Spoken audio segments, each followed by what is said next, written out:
So this is the all-new Hyundai Santa Fe. I must admit, it looks a lot better in person. The taillights at the back just look a bit awkward on paper or on the screen, but in person there's just, I don't know, it just seems to look a bit more natural.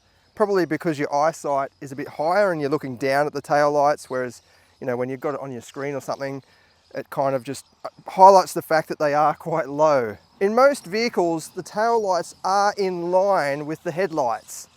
So you can see the headlight level here, so the midpoint of the headlight, that runs through and it actually ends up being about here, which is well above where the tail light sits. But yeah, as I said, it does look a lot better when you see it in person.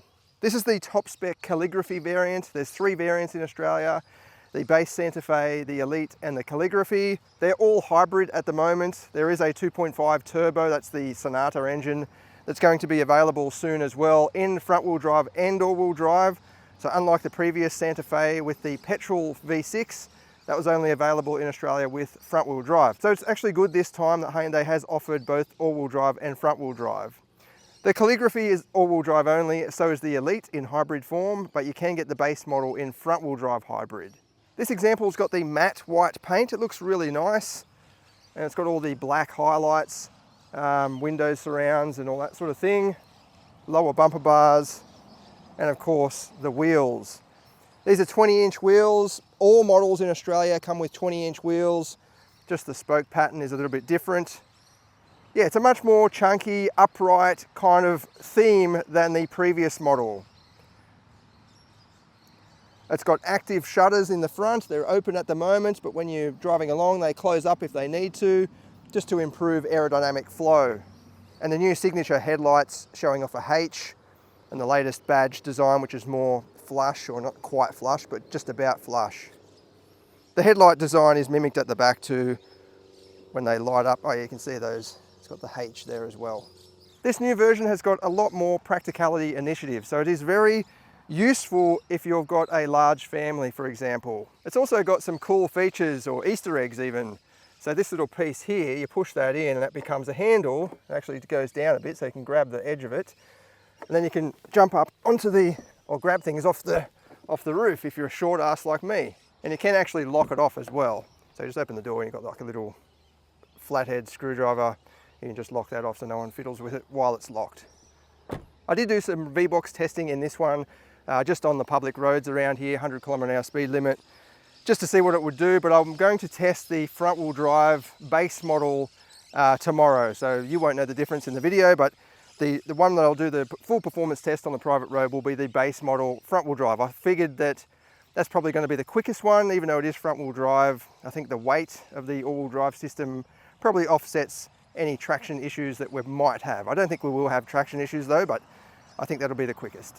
Quite an interesting engine package we've got here. 1.6 turbo petrol hybrid, around 172 kilowatts, something like that. Now this is the same package or a very similar package that will feature in the Tucson later in the year in Australia. It's currently available in the Kia Sportage as well. Just the power is just tweaked ever so slightly, 172, 173, I can't remember what the presentation said, but yeah, a little bit more power. I think it's a decent fit, even though this is a big vehicle. It's replacing the diesel, basically. You can't get the diesel anymore. And they said that demand for the diesel demand for this type of thing, hybrids overpower diesel. I don't know if I believe that, but obviously they do their research and have talked to customers or potential customers, and that's what they've found. But this doesn't provide the low-end torque of a diesel, and I don't think it's as good for towing if you're looking at towing.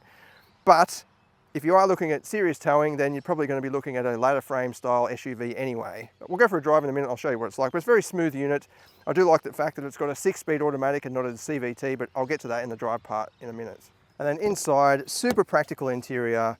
You can tell this is made for traveling and getting about.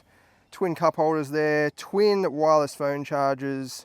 If you're using the infotainment system, you can toggle between, connecting to the infotainment or just battery charging or phone charging. All models come with twin 12.3-inch digital screens, including the base model. It's a pretty easy screen to work with. You've got your climate controls down below, which is great. And then you've also got your main menu buttons along here. So you can just jump straight to, for example, media, and it will just give you that screen straight away, or map, it'll give you the map straight away. The setup button, another common button you're going to be using, because this of course has a driver monitoring camera.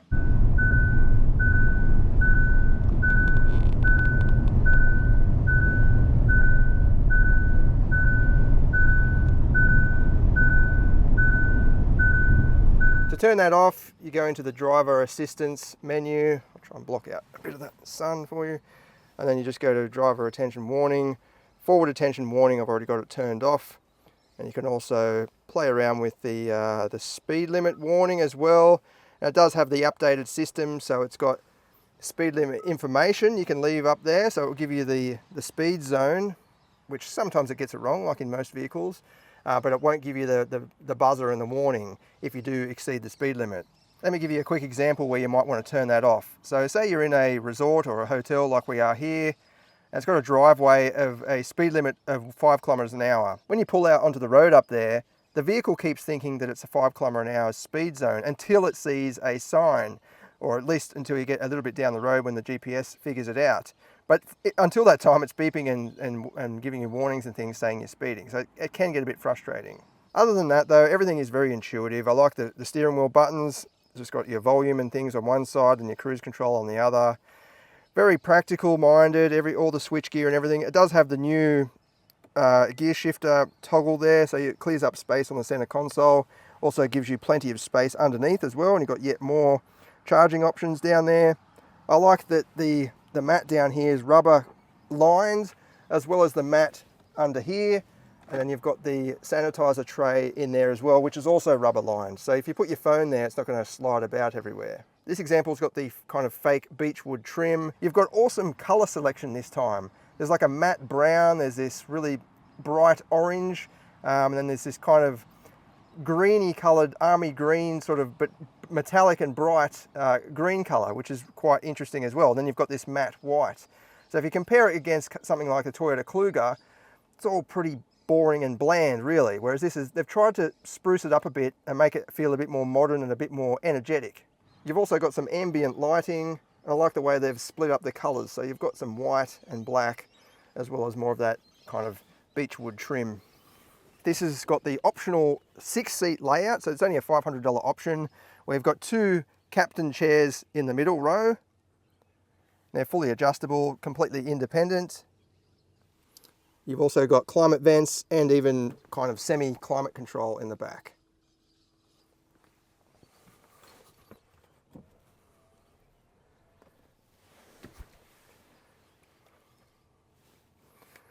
Plenty of room, like my head's nowhere near the ceiling. It's got dual sunroofs as well. And you've got yet more USB-C ports on both sides, and you can adjust the passenger seat from the back. I like these little shopping hooks on the back here too, because if you've got, just 1 or 2 bags, you don't want to put them in the boot and they rattle or slide about everywhere, and you open the boot and there's just a milkshake of shopping in the back. So you just hook them up on that. And you've also got access to the center console from the back here. And a drawer that slides out, I think, for even more storage. Twin cup holders from when you're double parking. And then it's also got heated seats for these outer seats in the middle row. Pull up blind as well for added comfort. If you've got a baby or something in the back, you can pull up that blind. And then right up the back here, one of the reasons for the somewhat awkward taillight position is because of this strut that lifts the tailgate. It is a huge tailgate as well. It's got one of the biggest openings, boot openings of its class, Hyundai says. So you can really load some stuff in there. But yeah, the positioning of that means that the taillight can't be mounted lower down here. It's got to be further down. But that does give you added practicality. So I talked to one of the product planners. They said that functionality come before the design, which is fair enough. If you want something that's got a very big boot and a big access, some things just have to be pushed to second place. But yeah, huge boot, 12-volt socket. You've also got controls for the seat, some underfloor storage, but not too much there. It does come with a full-size spare wheel, which is great to see, but I can tell that this is not really intended for off-road use, or at least not high up on the priorities. because the spare wheel hangs down quite low. It's almost the point where it is the first thing that's going to scrape out, which you think, well, that's not too bad. It's better than smashing the diff or something. But look at that front of the tyre there. If you snag out on a rock or something, that could potentially puncture the tyre before you even get a chance to change it. So you pull it out and you realise, oh, this one's punctured as well. So I think they needed to lift that up a little bit more. But then again, they were probably trying to maximise boot space over anything else.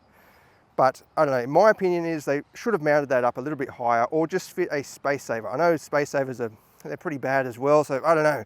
What do you guys think? Tell me in the comments. Would you rather see the tyre spare wheel mounted up a bit higher, sacrificing a little bit of boot space, or just have a space saver spare in there? All right, we'll go for a drive now and I'll give you a bit of an idea of what it's like, how it handles. We're just on some country roads, got a few winding sections as well. We can check out the handling, and then I'll head out and do the performance test on the usual private road. Hyundai Australia did do some local evaluation with some early prototypes, but it didn't actually apply any specific tuning for Australia. So, you know, up until recent years, Hyundai Australia used to do its own tuning, but it says that a lot of the data and, you know, the conditions of what we're driving on here have been considered during the original development stages. So they actually, you know, pull together all different regions around the world and then make sure that it can cover all of them. But it also, the company also said that there were a few different tuning settings that they could hand pick from, and they picked the most, you know, relevant to Australia. So it is kind of Australian tuned, but at least it's passed the Australian testing, you know, tick of approval. They've tested it, and, you know, if there was a big problem, they would obviously contact HQ and say, no, we need to fix this for Australia, but they've tested it and found that, no, it's actually very good for Australian conditions. It feels good on the road. It feels a lot lighter than what the external dimensions might suggest. It's a pretty tall and boxy sort of SUV. Kind of looks like it would be top heavy, but it's not actually. It feels like the center of gravity is relatively low for this style of vehicle anyway. It's actually pretty low to the ground too. There it goes, it's all activated back on again. It's telling me to have a coffee.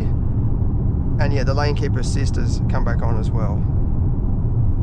So you turn it off and then it just comes back on anyway. I don't see the point in that. If you've got a button there to turn something off, just stay off. That's what the user intended, so just leave it off. But yeah, the ride is quite nice. It's a good balance. It's not too soft, but it's got some firmness there, a bit of sportiness as well to help reduce body roll and things in the corners. Yeah, I think it's a good balance for this style of vehicle. Yeah, it handles quite nicely. It's not too much body roll happening. Decent grip. I could take this for a nice Sunday drive, an enjoyable Sunday drive. It doesn't, not just a piece of transport, it feels like it enjoys being on roads like this. The powertrain, yeah, it doesn't really feel like a hybrid in the sense that, you know, you don't get an electric boost low down or anything like that. It just feels like a turbo petrol engine, really. It's very linear, kind of progressive. I'll just slow down and give it the full beans for you.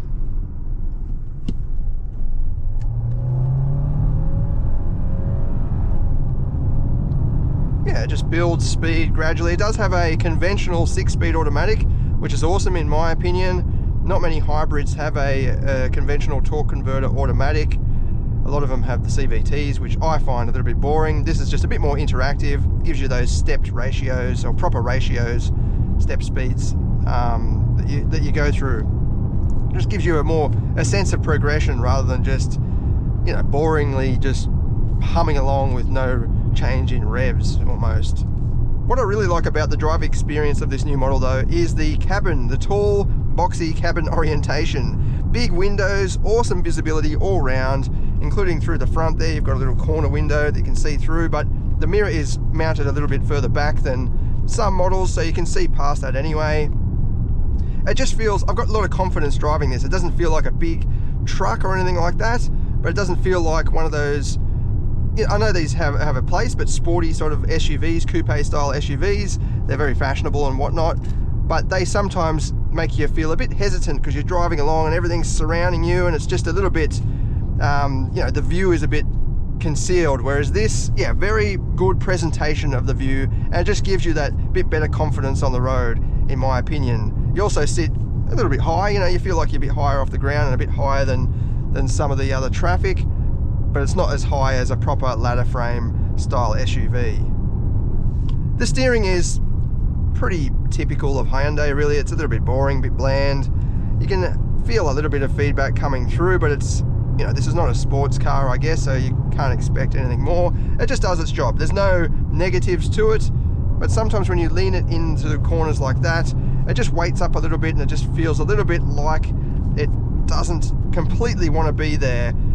Sometimes anyway. If you're in a tighter corner, it actually feels a bit nicer, but these big sweeping bends, yeah, it just weights up a little bit.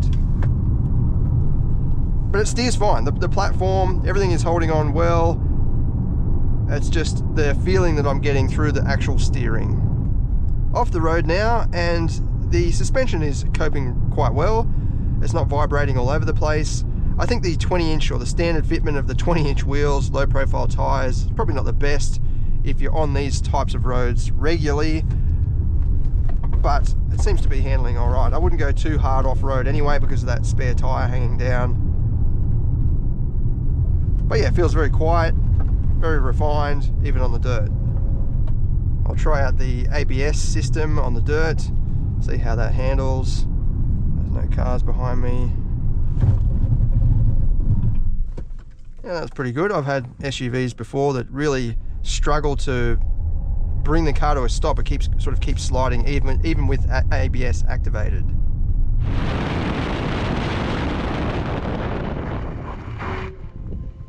Traction is good with the all-wheel drive, obviously. So if you are planning to, or you do encounter roads like this in your regular commute, or at least on the weekends or something like that, it's good to pick the all-wheel drive, in my opinion. Just gives you that extra grip and security. Even on the road though, I prefer all-wheel drive over two-wheel drive, except for a rear-wheel drive sports car, obviously. But if you've got a family wagon, I think all-wheel drive does provide that added security even in wet weather. This is the absolute base spec model, and seriously, for the money, the value is just awesome. It comes with pretty much all of the same kit, 20-inch wheels. It does miss out on those grab handles that are in the C-pillar here, but you still get all the black trimmings, roof rails, and those signature H headlights and tail lights.